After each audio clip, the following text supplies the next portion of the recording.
Então hoje é dia de falar sobre as muitas mortes de Batman e outras histórias também.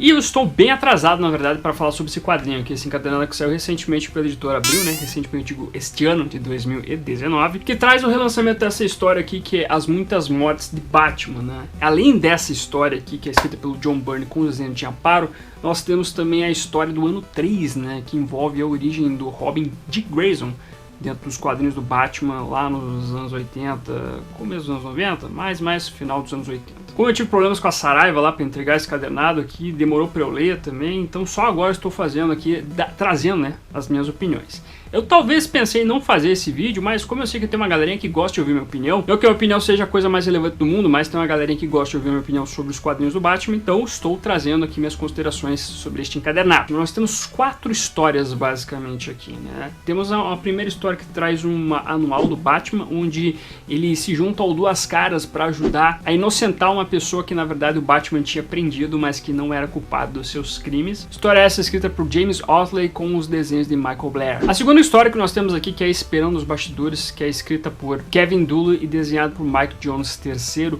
mostra basicamente o Alfred ali numa perspectiva do que aconteceu no Batman 1, né? O fiel mordomo aí do Bruce Wayne fala que ele não queria mais seguir como mordomo da família Wayne, né? Pois ele queria seguir a sua paixão com as artes cênicas, com o teatro. Mas acaba que dentro do papel de mordomo do Batman, ele tem muitas funções que se adequam dentro do sonho que ele tem de ser ator em teatro. Uma história bem interessante, eu gostei bastante dela. Já a segunda história é a que dá título ao encadernado, que são As Muitas Mortes de Batman, escrito pelo John Byrne com os desenhos de Amparo, que mostra várias pessoas vestidas de Batman sendo assassinadas em Gotham. A princípio se acha que a primeira vítima é o próprio Batman, mas com o decorrer aí da história vai se descobrindo que não é nosso querido Batman, mas sim várias vítimas aí que estão vestidas, né, como Homem-Morcego. A trama vai encaminhando pra gente saber quem então é a pessoa que está assassinando esses Batmans aí, né? Esses cidadãos comuns com um traje de Batman. A terceira história desse encadernado é o ano 3, onde nós temos então a origem do Dick, né, que é escrito pelo Marv Wolfman com os desenhos de Pat Broderick, que é uma história que eu acho bem legal, assim, como a origem do Dick Grayson, né, mostrando ele como asa noturna, conversando com Batman e pós o falecimento, né, o assassinato de Jason Todd.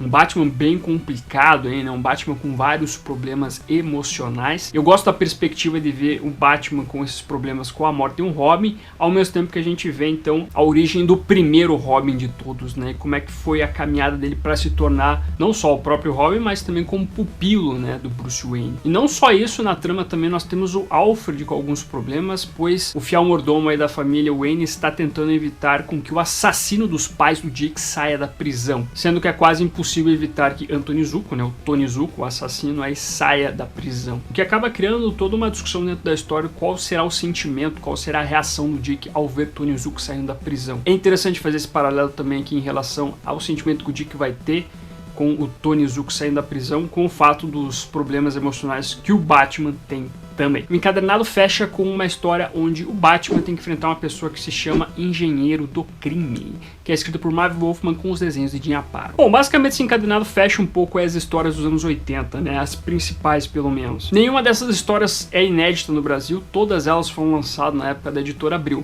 mas todas elas têm seu primeiro relançamento em terras brasileiras. Inclusive, assim, eu vou elencar aqui dessas histórias que eu trouxe pra vocês, quais é que eu mais gostei. Na verdade são 5 histórias, né? Eu falei 4, mas são 5 aqui, né? E disparado pra mim, a melhor história desse encadernado é a que envolve o Alfred dentro dos bastidores aí da sua vida com Bruce Wayne. Eu achei muito bem escrita essa história, eu gostei muito como eles retrataram o Alfred levando essa vida dupla de ser parceiro aí deste Batman, né? E as inserções referentes ali a Batman 1, né? Como, por exemplo, aquele momento onde o Batman, lá na história do Frank Miller, toca o sino, né? Nós vemos o Alfred chegando ali, né? Nós vemos o Alfred vendo a cena do Bruce ensanguentado na cadeira do pai lá, olhando pro busto do pai. Eu gostei dessa história, eu gostei como casou, assim, sabe, o ano 1 e todo o sentimento do Alfred em relação o Bruce se tornando o Batman. Eu curti muito isso. Em segundo, eu coloco a história então aí do ano 3. Eu gosto muito como é que é contado aqui pelo Marv Wolfman a origem do Dick Grayson. Eles exploram muito mais como é que se deu toda a questão da adoção do Dick pelo Bruce Wayne. E também uma coisa que foi muito explorada lá em 1940, quando o Dick Grayson estreou nos quadrinhos, né? Que é o fato do Batman ter deixado um pouquinho as trevas de lado para se tornar uma pessoa muito mais agradável, digamos assim.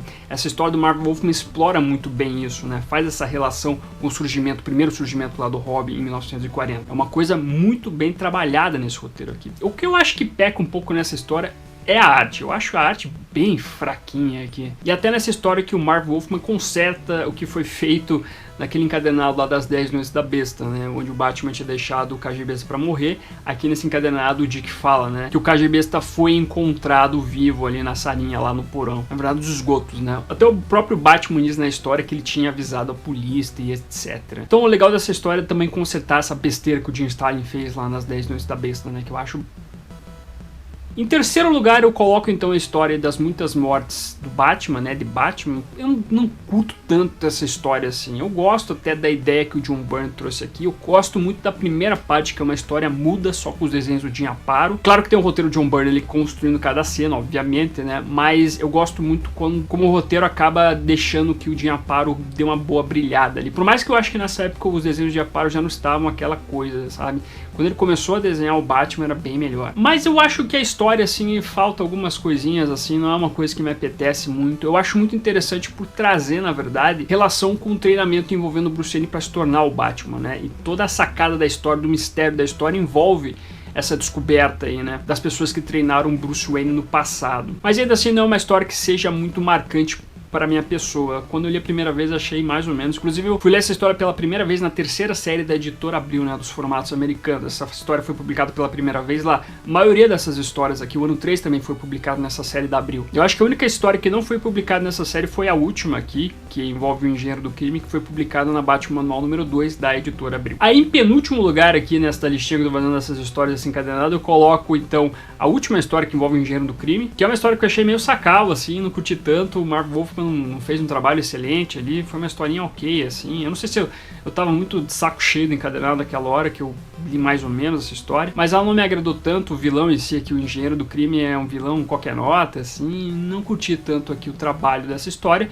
E por último eu coloco então essa primeira historinha aí onde o Batman tem que se juntar com duas caras pra levar a pessoa que foi colocada atrás das grades, mas que era inocente. Eu acho até a história interessante em alguns sentidos, como por exemplo o fato do Batman se importar com uma pessoa que é inocente estando na cadeia, né? Que é uma coisa que pessoas que se dizem fascistas não fariam, né?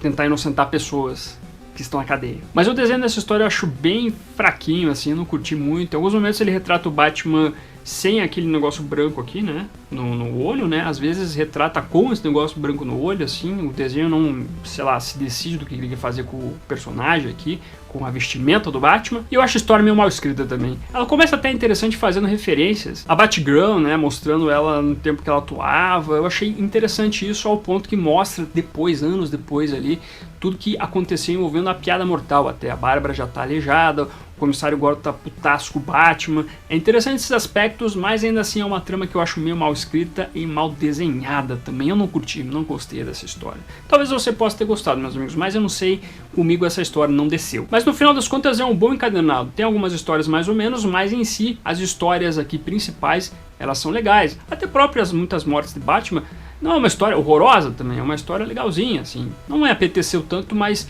ainda assim é uma história interessante de ler. Ela não vai ser só marcante, pra mim não foi, pelo menos. Mas pode ser que pra você seja, quem sabe. Então, enfim, se você gosta, por exemplo, de Robin, de Grayson, gosta de Marv Wolfman, esse encadenado vai valer pra você, porque é muito bacana como Marv Wolfman reconta aí a origem do Dick Grayson como Robin. E explora bastante uma relação aí meio pesada entre o Dick e o Bruce, sabe? Uma relação assim que tá meio desgastada nesse período com a morte do Jason Todd. E é isso, agora só falta então a editora Panini aí relançar as histórias dos anos 80 envolvendo Alan Grant e Norbert Fogon, com o John Wagner também nos roteiros. Esse sim vai ser um puta do encadenado que eu quero comprar, sei lá, na pré-venda, porque Alan Grant e Norbert Fogon.